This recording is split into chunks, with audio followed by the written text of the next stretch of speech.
Aruna, the time don reach for me to start my tomato plantation. Abeg, give me better advice on how I go fit grow this crop and how I go fit use Indorama Granular Urea Fertilizer to sama better nutrients inside the tomato for yakata harvest. Your head dey there, Billy. Tomato na better crop wey dey grow well for dis country. Nigeria na the second largest producer of tomato for the whole Africa. We dey cultivate 1 million hectares of land and we dey produce 1.7 million metric tons of tomato per year. Tomato dey grow well on top different kind soils, from the one wey dey dry to the one wey dey like mud. But the best one to grow tomato na the one wey get better texture, but e go fit grow well on top soil wey no too dey good if you manage am well. Tomato dey prefer soil wey get pH of 6 to 7. You fit add lime to improve the pH balance if the soil dey acidic. Tomato no like too much cold and e dey need long time to produce better harvest. Tomato also no like too much heat or dry wind. If you use irrigation for area wey dey dry, tomato dey grow well. If you wan make your plant start to dey grow fast with better harvest, you go treat your seeds with 0.2 to 0.6% hydrogen peroxide for 2 to 4 days at 21 degrees centigrade. If you use this method, your seeds fit comot up to 7 to 8 days early and your crop fit yield increase of 22.8%. You fit also treat the seeds with heat at 60 degrees centigrade for 6 hours to increase yield by 33.3%. Depending on the season and the area where you dey plant, you go need about 400 to 500 grams of seeds to cultivate 1 hectare. For the tomato plants to dey kakaraka on top the field, e get as you go take harden the plant make e fit survive wella for cold or heat. To do this one, you go raise the temperature to 40 degrees centigrade for 6 hours every day for 5 to 12 days. This one go make the tomato make e fit dey kakaraka even if water no dey. You fit also leave the plant without water for 2 to 3 days until the leaves don almost fall comot finish before you come water am. This one na make the plant become ajepako wey no fit die easily. After 4 to 5 weeks, the plant go don dey ready for transplanting.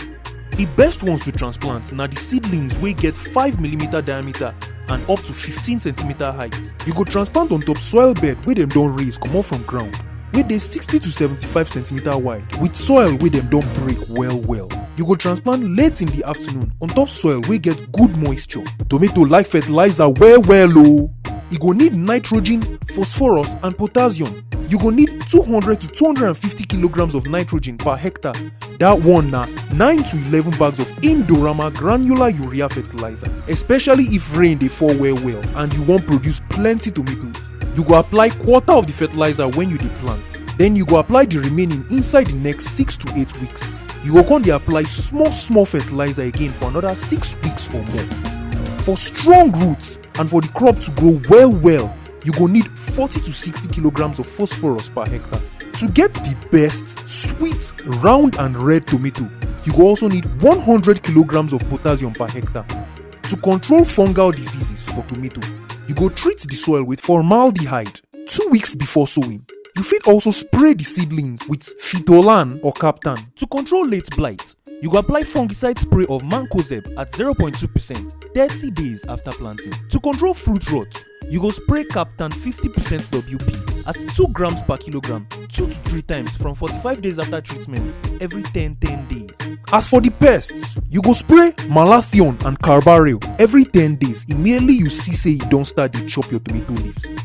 To control epilacna beetles, you go spray dichlorophos at 0.1%. To control jacids, you go fit use any contact insecticide like malathion at 0.05%.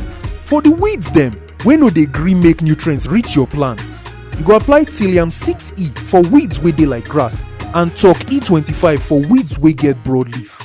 Lasso at 1 kilogram per hectare dey help to comot weeds well. E get one weed wey dem dey call Orobranchi ramosi wey dey disturb tomato well. To control this one, e dey better make you spray pendimethalin well with the soil at 2.44 grams before you go transplant. Aruna, you don try for me again. With this Indorama Granular Urea Fertilizer, my tomatoes just dey grow yafu. but I no come sabi when I go fit harvest am. The time wey you go harvest dey depend on wetin you go wan use the tomato do and the distance wey e go need to travel to reach market. You fit harvest am when e never mature, or when e don mature but e still dey green, or when e don ripe well and e don turn red but e still dey strong, or when e don overripe and the fruit don soft. If you wan process the tomato, the best time to harvest am na when the fruit don ripe dey and e dey strong and red. Na that time the fruit go sweet well well.